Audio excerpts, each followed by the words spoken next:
अभी एक भजन होगा और भजन के साथ साथ सभी भाई बहन अपने अपने इष्ट का ध्यान करेंगे। ध्यान कैसे करें?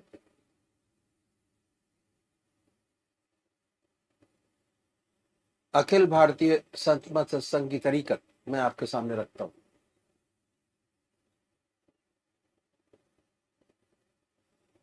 सबसे पहले निश्चित कीजिए कि परमात्मा की कौन सी मूर्त, कौन सी सूरत, कौन सी शक्ल आपको सबसे ज्यादा प्यारी लगती है। मूर्ति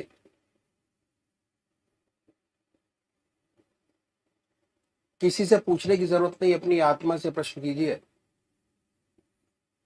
कि भगवान का वो स्वरूप जो आपको सबसे ज्यादा प्यारा लगता है उसको चुनें।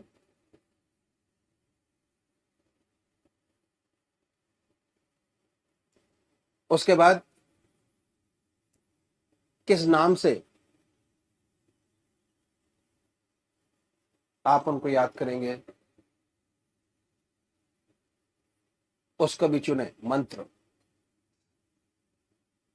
तो क्या हुआ, दो चीज आपने चुनी, एक अपना इष्ट देव और एक मंत्र। उसके बाद पूजा के स्थान पर जाइए, जिस स्थान पर बैठे हैं, जिस आसन पर बैठे हैं उसी आसन पर बैठे,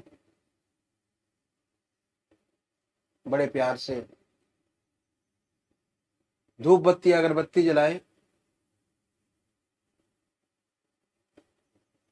बड़े आराम से बैठिए और बैठने के बाद ये महसूस कीजिए कि आपका इष्ट शरीर आपके सामने विद्यमान है।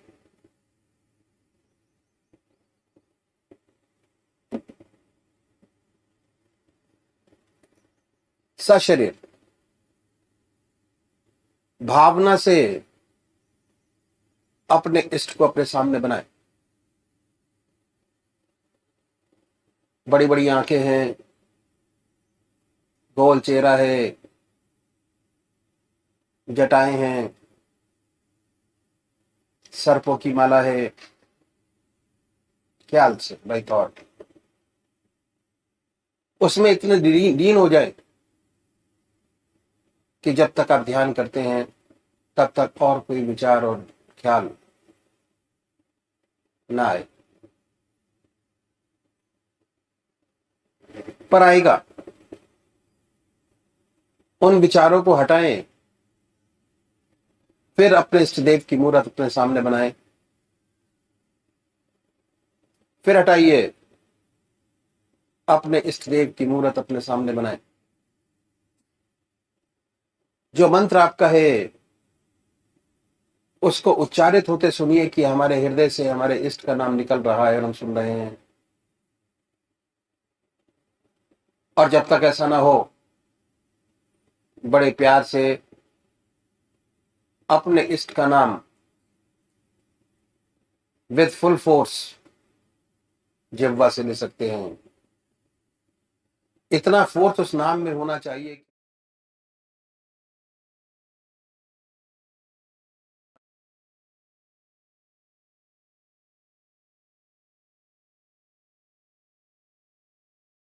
ध्यान करें, बड़े आराम से बैठिए,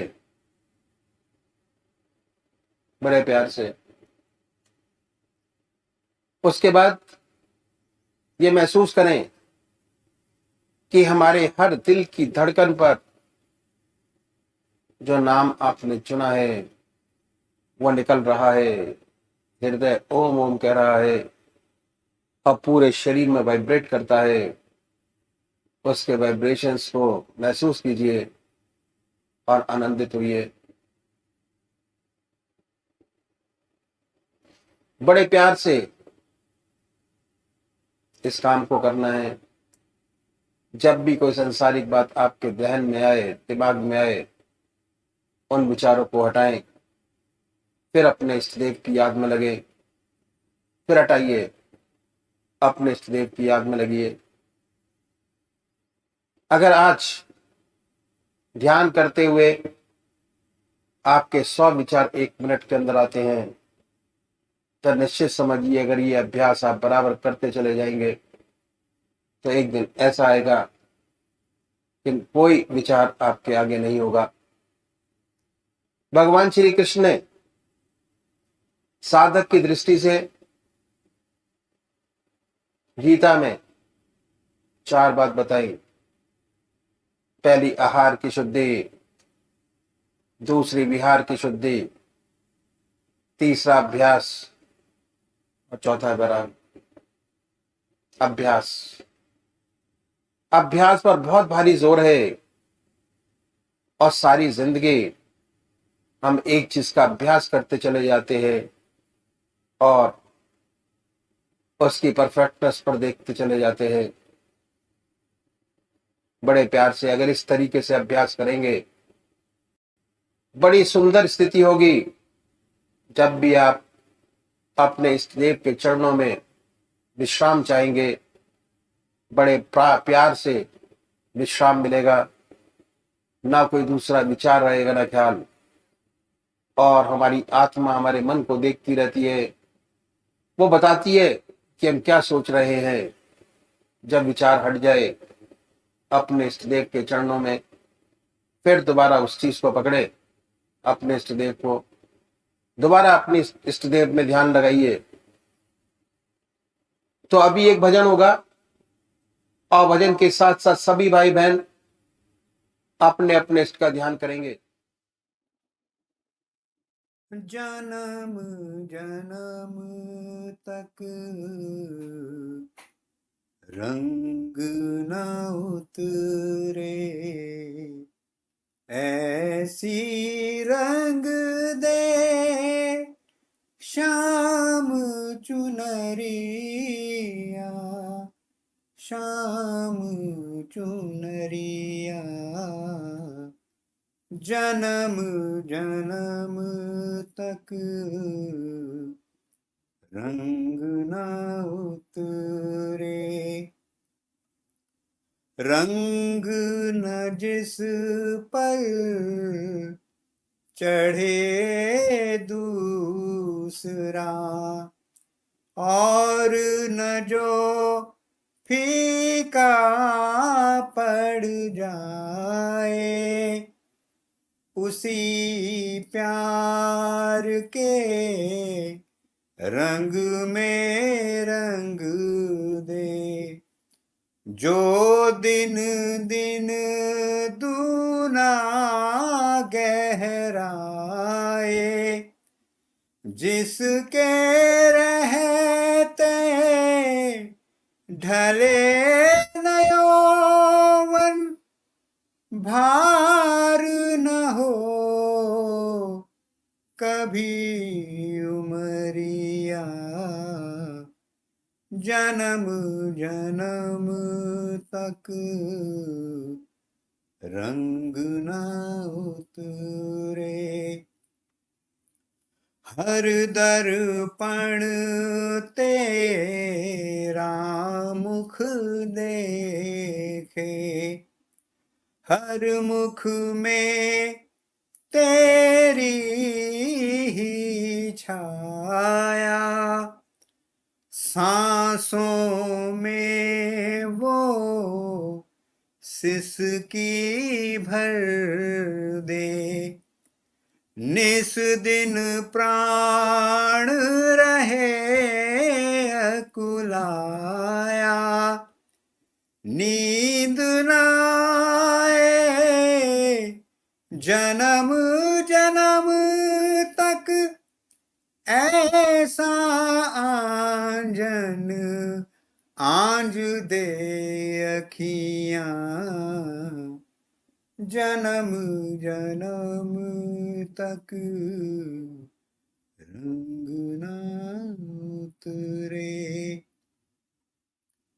आज वही धुन छेड़ मधुरतम, जाग उठे यादों का मधुवन, ब्रह्मनाद में ऐसा डूबूं, टूट जाए माटी के बंधन, सुध न रहे मेरे तन मन की, ऐसी आज बजा रे बांसुरिया, जन्म जन्म तक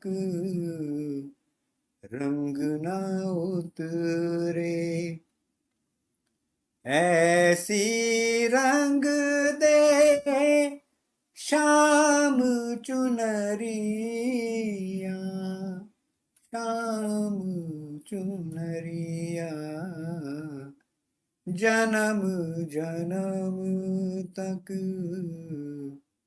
रंग ना उतरे। परमात्मा तू ही है।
नहीं हुआ, ख्याल नहीं। ये सत्य निष्काम कर्म है, ख्याल तक नहीं हुआ। और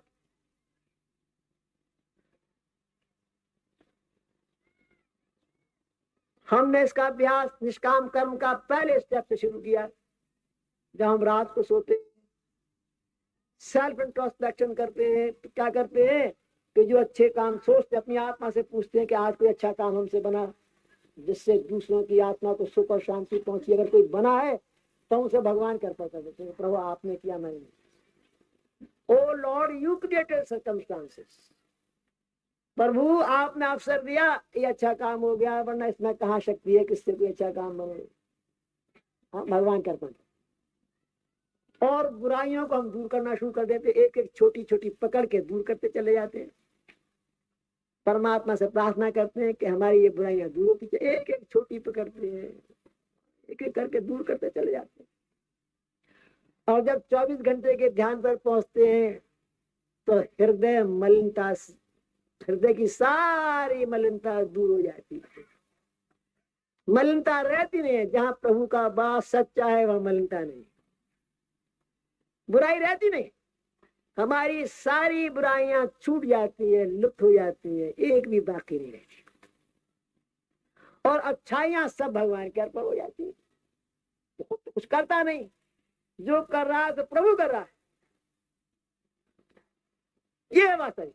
जो सच्चा ऊंचा संत है उसका कदम कभी गलत नहीं पड़ता है।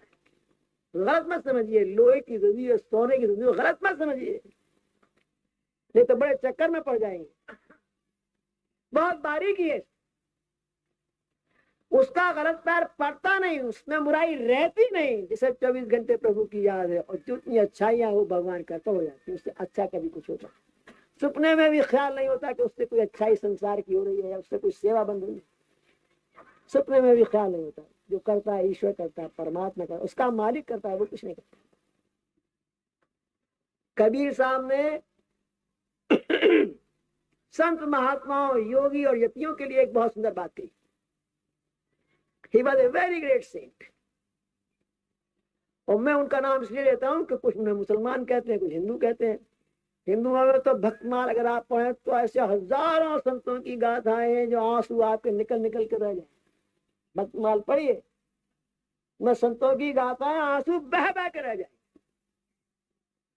कबीर साहब का नाम मैं इसलिए लेता हूँ कि मुसलमान उन्हें मुसलमान कहते हैं, हिंदू हिंदू कहते हैं। ऐसा व्यक्ति इसलिए मैंने छाटा।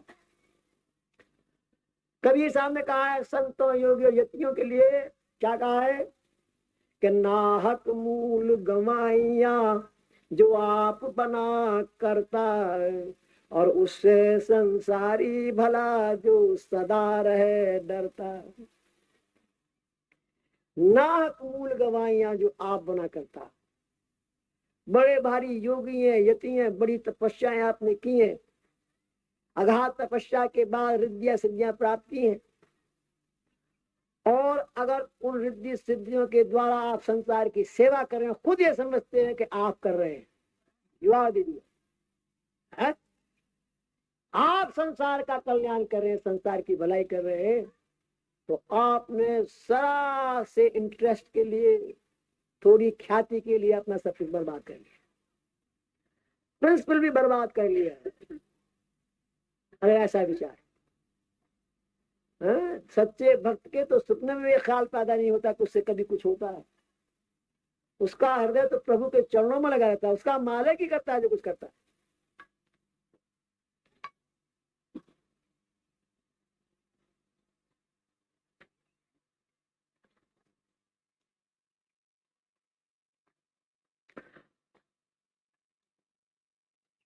और इस जमाने में तो कर्ताओं की दौड़ लगी हुई। बड़े बड़े योगी, बड़े बड़े यति हैं, और 300 भगवान तो अमेरिका में, उन्होंने अपने आप को डिक्लेयर किया गॉड्स। 300 भगवान ईश्वर तो अमेरिका में, हिंदुस्तान में तो बाढ़ आई हुई है, क्या नहीं। ऐसे योगी यतियों के लिए कि जिसे इन्हें कुछ रिद्धियां सिद्धियां प्राप्त हो गई प्रभु कृपा से, और वो अपने आप को सब कुछ समझ बैठे और संसार का भला कर रहे हैं, और ना मालूम अपने आप को क्या क्या डिक्लेयर कर बैठे।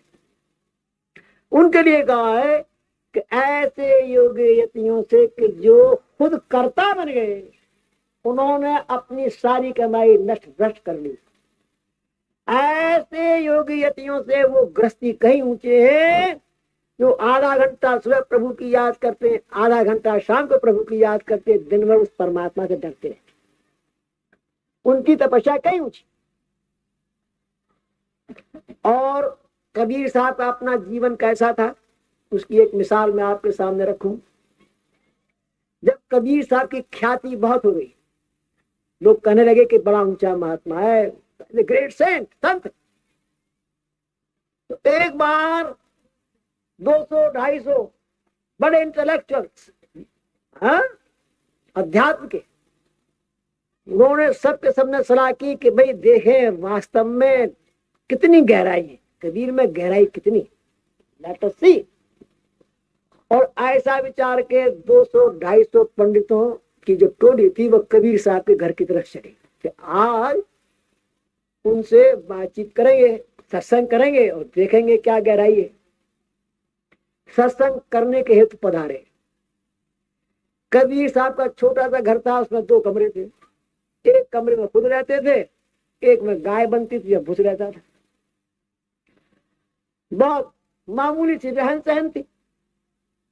जब उन्होंने देखा कि ये 250 व्यक्ति चले आ रहे हैं तो उन्होंने सोचा कि भाई आज तो बड़ी मुसीबत पड़ी और आज यही रहे कि मैं तो इनका अतिथि सत्कार भी नहीं कर सकूंगा, मेरे पास तो 250 गिलास भी नहीं है और इतनी जल्दी मैं अरेंजमेंट भी नहीं कर सकता। कहां से घबरा गए और अपनी धर्मपत्नी से बोले कि हे देवी तू भगत लेना, मेरे बस की बात नहीं है। और भूस की कोठरी में झागू से और अंदर से किवाड़ बंद कर, और अपनी स्त्री से कहेगा कि अब तू जाने, तेरा काम जाना, तू देख। धीरे धीरे अब स्त्री दरवाजे पे जाए खड़ी हुई देख रही है कि भीड़ तो उधर ही आ रही है, उन्हीं के दरवाजे की तरफ चली आ रही है। आंसू लुढ़क रहे, डुल डुल डुल के परमात्मा इज्जत रखने वाला है, पति भी साथ छोड़ गया और सारी जिम्मेदारी मेरे ऊपर छोड़ गया। आंसू लुढ़क रहे आंखों में, दरवाजे पे खड़ी है बेचारी। जब नजदीक आए तो क्या देखते हैं कि उस भीड़ के पीछे एक बैलगाड़ी आ रही, और जब वो भीड़ आई तो उसके पीछे पीछे बैलगाड़ी भी दरवाजे पर रुक गई। अब बैलगाड़ी में क्या देखती है कि जो गाड़ी हाँकने वाला है उसके पीछे कबीर साहब स्वयं बैठे और गाड़ी सब सामान से भरी पड़ी है, खाने पीने का, बर्तन, जो जिसकी आवश्यकता है सब चीजें उसमें मौजूद है गाड़ी। अब ये बड़ी चौकी कि मेरे घर का दरवाजा एक है, बराबर मैं यहाँ खड़ी हूँ, कबीर साहब ने तो उसकी कोठरी अंदर से बंद कर दी, ये निकल किधर से भागा और जाने के बाद कहां से इतना इंतजाम कर, कौन इसे ऐसा सेठ मिल गया जो फटाफट सारा इंतजाम कर दिया। बड़ी चकित है, कह कुछ नहीं सकती है तो कबीर साहब। गाड़ी रुकी, सामान उतरा और कुछ जो आए तो उन्होंने मदद की, 1-2 व्यक्ति गाड़ी पर, सबने मदद करा करके और खाने पीने का सामान भी तैयार हुआ। सत्संग की भाई आए तो सबने मदद की, उधर खाने पीने का सामान तैयार हुआ, उधर सत्संग प्रारंभ हुआ। सत्संग होने लगा, बड़ा ऊंचा सत्संग, हर एक intellectual well satisfied, with them convinced जो कह रहे हैं बिल्कुल सत्य है। इतना कन्विक्शन हर एक को हुआ। फिर भोजन मिला, आध्यात्मिक भोजन मिला और खाना भी अच्छा मिला। अच्छी प्रकार जब निवृत्त हो गए और जब चलने लगे तो सब मिलकर कबीर साहब की बड़ी तारीफ करने लगे। क्या कहने भाई, जैसा सुना उससे कहीं ऊंचा पाया, बड़ा रिद्धिसिद्ध पुरुष है, क्या कहने। जब ये तारीफ कर रहे थे तो जो असली कबीर साहब थे वो तो भूस की कोठरी में बंद थे। जब उन्होंने ये तारीफ सुनी तो उनसे नहीं रहा गया कि बोले कि आज सारा बर्बाद हुआ, आज जिंदगी की सारी कमाई गई। फट से दरवाजा खोला, कूद पड़े, ये कूदे और वो गायब हो गया जो अब तक था। अब ये रो रहे हैं, सबके चरणों में गिर रहे, हाँ, और क्या कह रहे, ना कुछ किया न कर सका, ना कुछ किया न कर सका, ना कुछ किया शरीर शरीर में आपकी कोई सेवा नहीं कर सकती। ना कुछ किया न कर सका, ना कुछ किया शरीर, और जो कुछ किया सो हरि किया। और कहत कबीर कबीर, आप मेरे पे क्यों लांछन लगा? जो किया परमात्मा ने किया, उस हरि ने किया, मैंने तो कुछ किया नहीं। मैं शरीर से ही कुछ नहीं, रो रहे हैं, बिलख रहे। और ये लोग बड़े, कितनी ह्यूमिलिटी है। तो ये है सच्चे भक्त। ऐसी निष्काम कर्मता जब आ जाती है, इसमें स्थिति हो जाती है, तो परमात्मा का सच्चा ब्लिस, सच्ची कृपाधार पृथ्वी पर उतरती है, जिनसे साधकों की आत्माएं सिंच जाती हैं, प्रेम से भर जाती हैं, प्रभु के प्रेम में भर जाती है। फिर वे प्रभु के प्रेम में सराबोर हो जाती, वो कृपाधार प्रभु की उतरती है। ऐसा जब निष्काम कर्म में आरूढ़ता पैदा होती, ये है सच्ची निष्काम कर्म। मुझे एक और संत का किस्सा याद आ गया, वो भी मुसलमान संत थे, रहीम साहब। रहीम साहब की साखी आपने पढ़ी हो, जब हम छोटी क्लास में थे हिंदी में, तो उनकी साखियां पढ़े, बड़ी प्यारी प्यारी साखियां। भगवान कृष्ण के बड़े अनन्य भक्त थे, और उनका ये उसूल था कि हर बृहस्पति के दिन दान करते थे, हर बृहस्पतिवार के। और दान की ये सिर्फ थी कि जो जो मांगता उसको वो ही देते। खाना मांगता खाना, कपड़ा मांगता कपड़ा, पैसा मांगता पैसा, और जितना देते उतना जमीन में और झुके चले जाते। बड़े जैसे बड़ा शर्म और लज्जा से सिर झुका चला जा रहा। एक कवि उनके इस दान करने के तरीकों को देख रहा है, उससे निराश है। वो रहीम साहब के पास आया, उसने कहा कि रहीमन सीखी कहा दैनी तुम ये देन, जो जो ध्यान तिहारो पड़े त्यों त्यों नीचे ने। कहा ये सीखा तरीका दान करने का, जितना अधिक देता है उतना ही और लज्जा के मारे पृथ्वी में घुसा चला जा रहा है। दुनिया तो साइन बोर्ड लगाती है, बड़े बड़े अखबारों में निकालती है, बड़े बड़े पत्थर लगाती है, कोई पंखा भी देता है तो उसमें भी लगा देता है कि इसकी स्मृति में दिया गया। तू एक देता है और झुका चला जा रहा है, जमीन में पृथ्वी में गड़ा चला जा रहा है। कहां से सीखा ये तरीका तेरे दान करने का? रहीम साहब ने बड़ा सुंदर जवाब दिया, रो पड़े और रोकर कहने लगे कि देने वाला और है, देता है दिन रैन। देने वाला और है, देता है दिन रैन।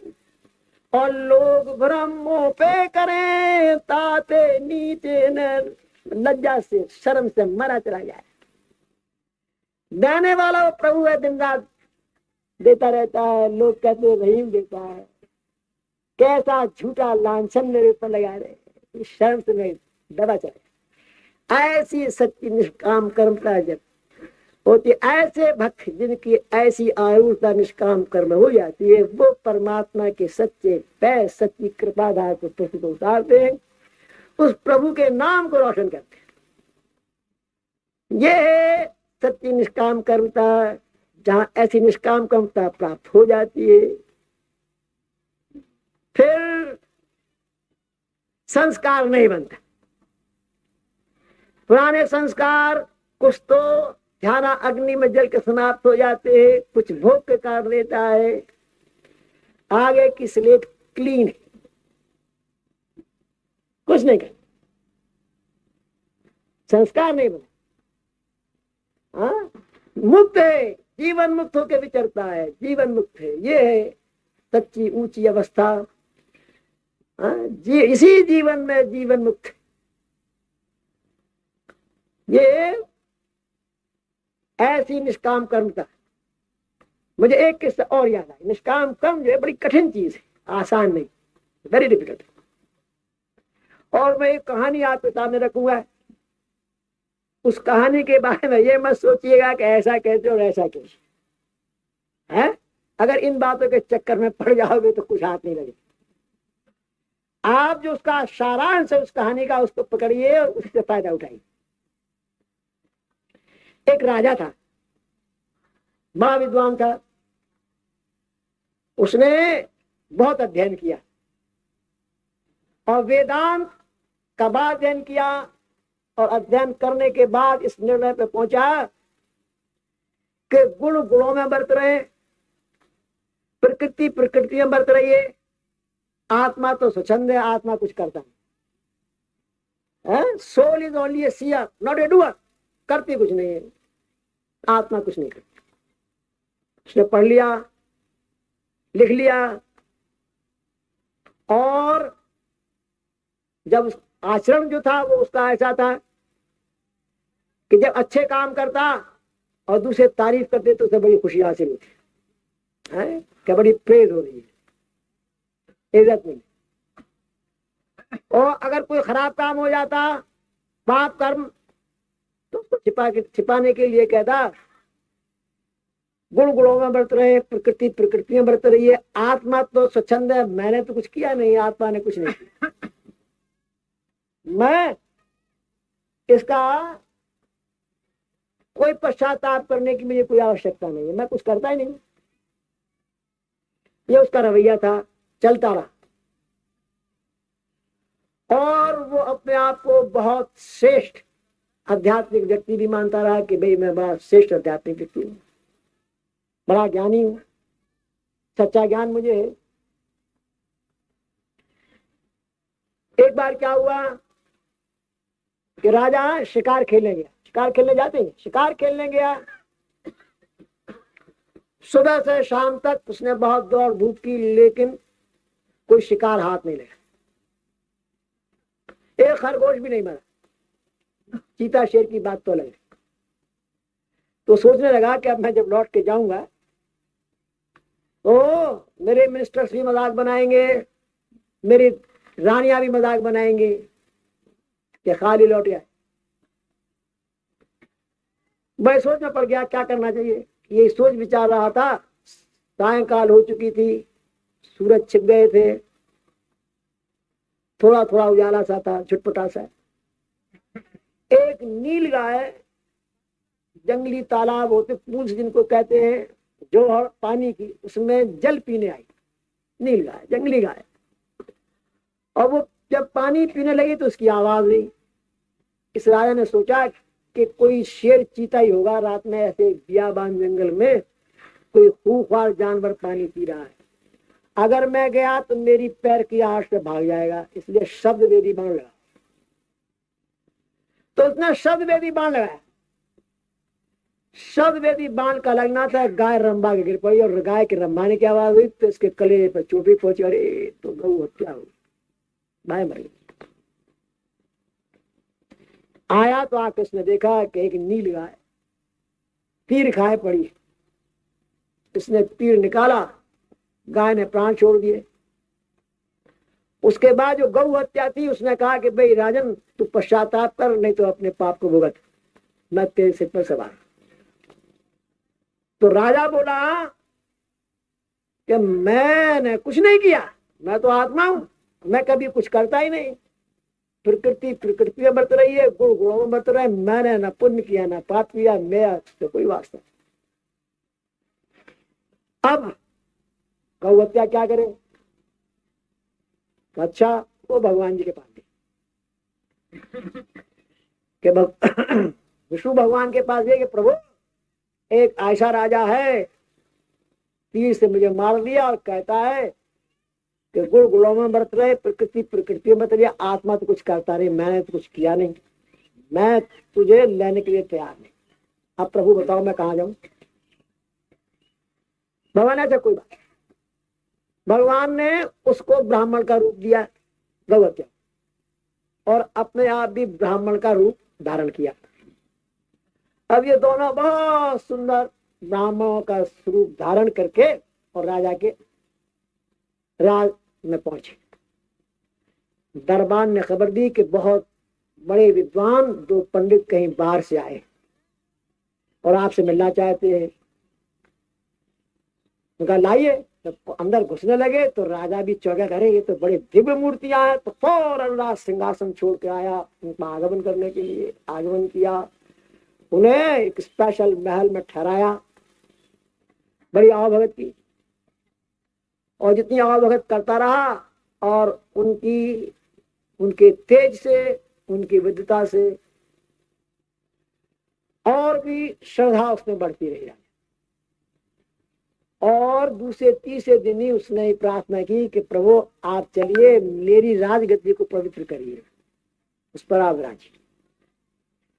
नहीं ना राजन, वो तो तुम्हारी थी। नहीं नहीं महाराज, आप मेरे पर कृपा करिए, पवित्र कर दीजिए मेरे राज।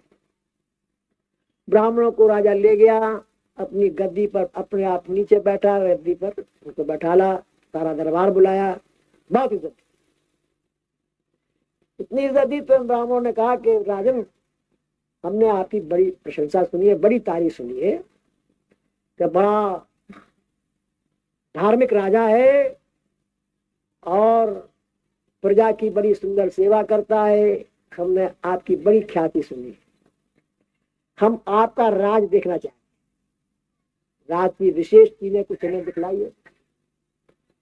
तो बहुत अच्छा महाराज, किसी मिनिस्टर को हमारे साथ भेजोगे? नहीं, मैं स्वयं आपके साथ। राजा स्वयं उन ब्राह्मणों को ले गया पहले भगवान कृष्ण के मंदिर में। भगवान कृष्ण का उसका इष्ट, बहुत प्यारा मंदिर बनवाया था, लाखों रुपया लगा के मंदिर बनवाया। उस जमाने के लाखों की, बहुत आज के तो करोड़ों के बराबर लगा के, बड़ी लागत लगा के बहुत सुंदर मंदिर बनाया था। उसके साथ एक बहुत बड़ी स्टेट लगा दी थी, 3 पुजारी रखे थे, 8-8 घंटे की ड्यूटी लगा दी थी, 24 घंटे मंदिर खुला रहे थे। तरह तरह का नैवेद्य चढ़ता, भगवान की पोशाक, 52 तरह की पोशाक प्रभु को पहनाई जाती, बदल बदल के, बड़ा भारी। इन ब्राह्मणों ने मंदिर देखा, बहुत प्रसन्न हुए, बहुत खुश हुए। क्या करने राजन, जैसा सुना वैसा पाया, खूब प्रभु का मंदिर बनवाया है, बहुत सुंदर। फिर उसके बाद में जो विष्णु भगवान थे, रूप लिए ब्राह्मण का, बोले कि वो सामने जी मंदिर मालूम होता है कि हाँ वो भी मंदिर है, भाई उसे भी देखे। हाँ वो भी देखिए।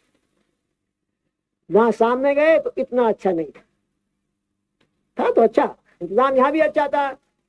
भगवान शिव के मस्तिष्क पर, हाँ, कलश लगे हुए थे जिसमें गंगा जल और दूध की, हाँ, धारा बार महाराज के मस्तिष्क पे पड़ती रहती थी, और भक्त लोग चरणामृत लेते रहते। यहाँ भी बड़ा सुंदर प्रबंध था, लेकिन कोई मुकाबला नहीं। भगवान कृष्ण के मंदिर का, भगवान शिव के मंदिर का कोई मुकाबला नहीं था। तो ये ब्राह्मण बोले कि महाराज वो बात नहीं है, मैं जो उसमें है। राजा चुप था, कहा कुछ। और राजा ने अपने राज की और मुख्य मुख्य चीजें दिखलाइए। तो फिर उन्होंने दिखाना शुरू किया कि भाई ये पाठशाला है, ये स्कूल बनाए। धीरे धीरे वो ये कहने लगा कि ये मैंने स्कूल बनवाया, इसमें इतनी क्लासेस है, ये मैंने धर्मशालाएं बनाई, ये मैंने बावड़ियां बनाई, ये कुएं बनवाए। धीरे धीरे मैं आना शुरू।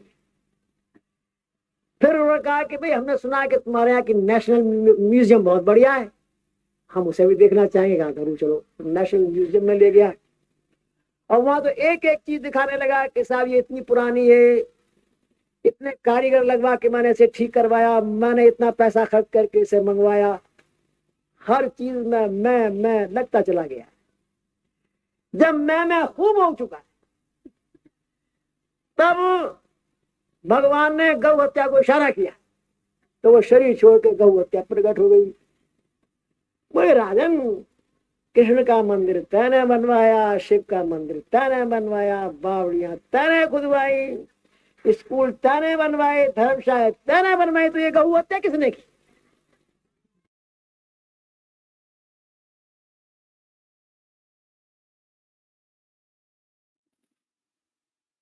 जन्म जन्म तक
अनमोल वचन अखिल भारतीय संतमत सत्संग के संस्थापक और गृहस्थ में आनंद योग के जनक परम संत महात्मा परम पूज्य श्री यशपाल जी महाराज अर्थात परम पूज्य भाई साहब जी द्वारा प्रतिपादित इन अनमोल वचनों का पालन करना अति आवश्यक है। ये वचन हमारी गृहस्थ आध्यात्मिक साधना के लिए मूलभूत सिद्धांत हैं, जो इस प्रकार हैं।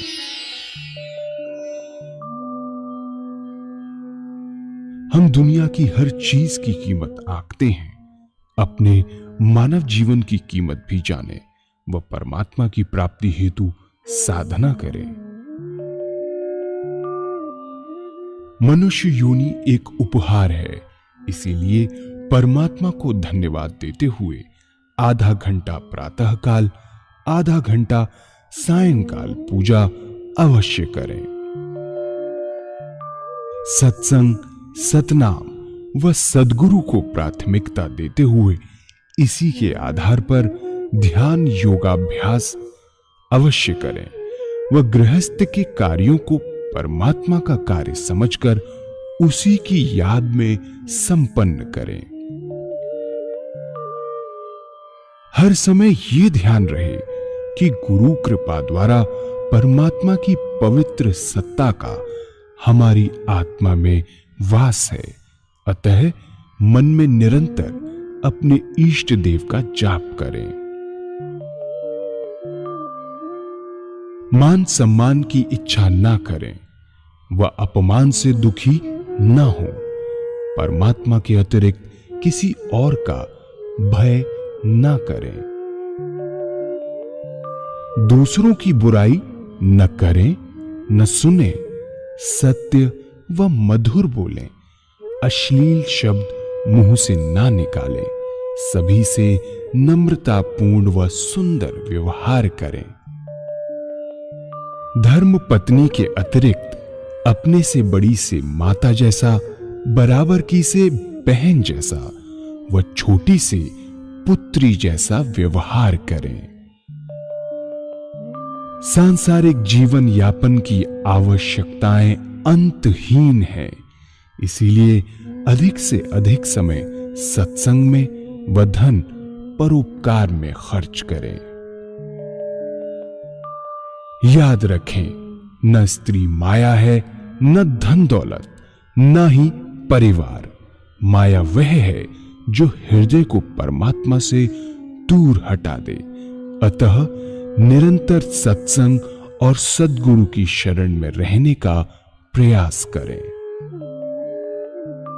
भोजन अपने इष्ट को अर्पण कर प्रसाद रूप में परमात्मा की याद में करें। रात्रि में सोने से पहले अच्छे बुरे कार्यों का आत्मनिरीक्षण कर उसका समुचित पश्चाताप करते हुए ध्यान करें व प्रभु की गहरी याद में ही विश्राम करें। परमात्मा तू ही है, तेरी इच्छा पूर्ण हो।